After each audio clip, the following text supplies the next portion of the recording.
I want to tell you about a horse. When I was 15, I had a Saturday job in the veg department of our local supermarket.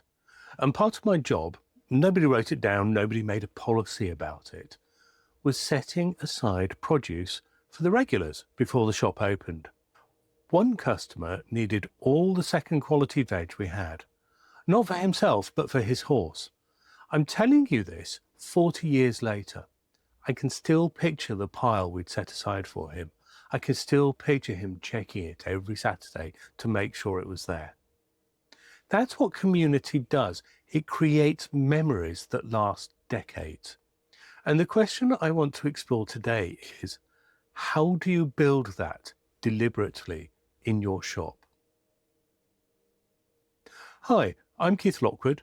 I've spent 30 years working with retailers, from independent shops on local high streets to international fashion houses.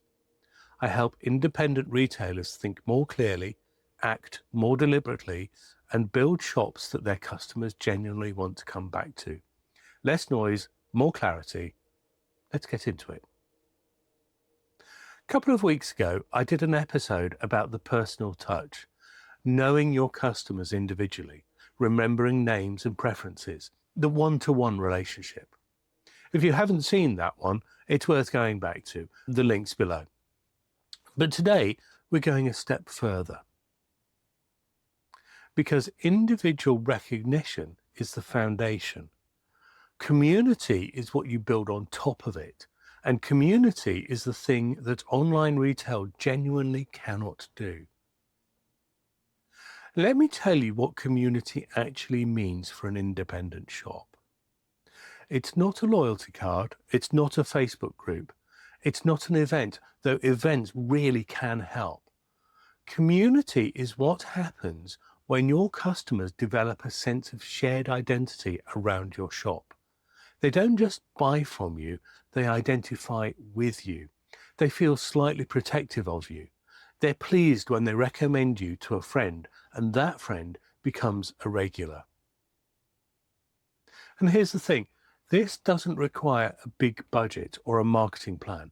It requires consistency, warmth, and treating your shop floor as a social space, not just a transactional one. Now, I've seen many ways of doing this, but two particularly come to mind. I worked with a farm shop that built community almost entirely through events, monthly suppers, seasonal boxes with handwritten notes, Meet the Grower mornings. Their mailing list was modest, but ferociously loyal. Customers brought friends. Friends became regulars. I've also worked with an independent hardware shop whose owner did none of that. No events, no social media worth mentioning, but he knew every tradesperson in a 20-mile radius by name, knew which jobs they were working on, and had been known to stay open longer to ensure that a customer can pick up a specific part for the next working day. Different approaches, the same outcome. People who didn't just buy there, they trusted there. So how do you build it? I think about community in 4 layers. Let me walk you through them.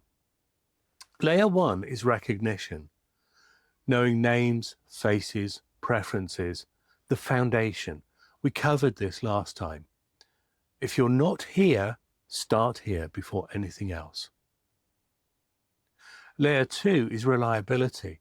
The man who collected veg for his horse came back every week because he knew his pile would be there.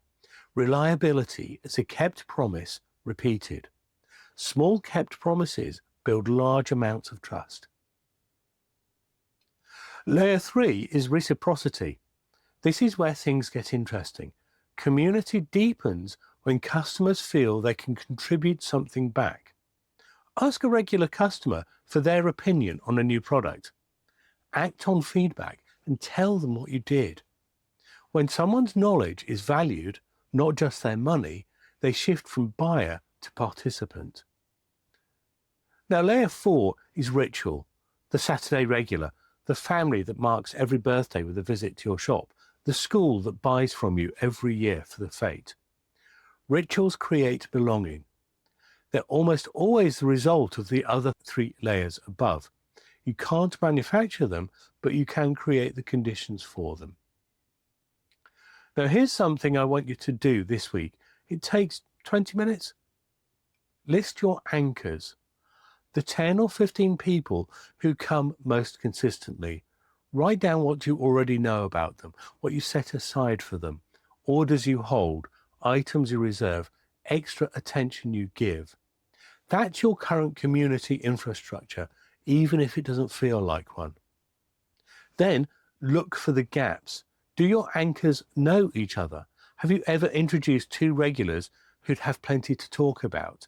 Those are community moments waiting to happen.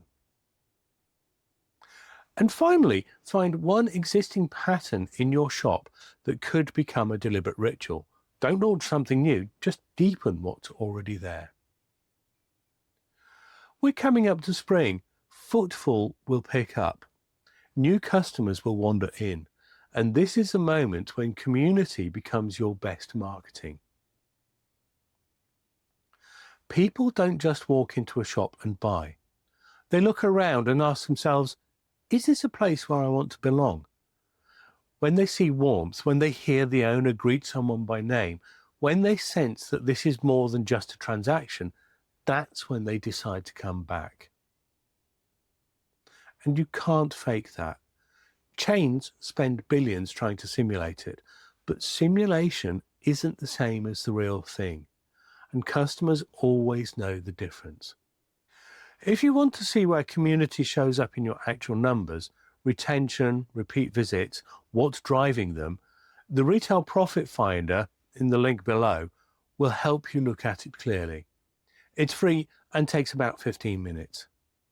If you want the full thinking on authentic customer connections, Chapter 6 of the Reluctant Retailer book goes into this in depth. Again, the link is in the description. Next week, we're talking about the Instagram problem, why your best shop moments probably aren't being seen, and how to change that without it taking over your life. Subscribe so you don't miss it. If you have any other questions, then just drop me a note. I'm happy to talk. And thanks for being here. I'm Keith Lockwood. See you next week. Bye-bye.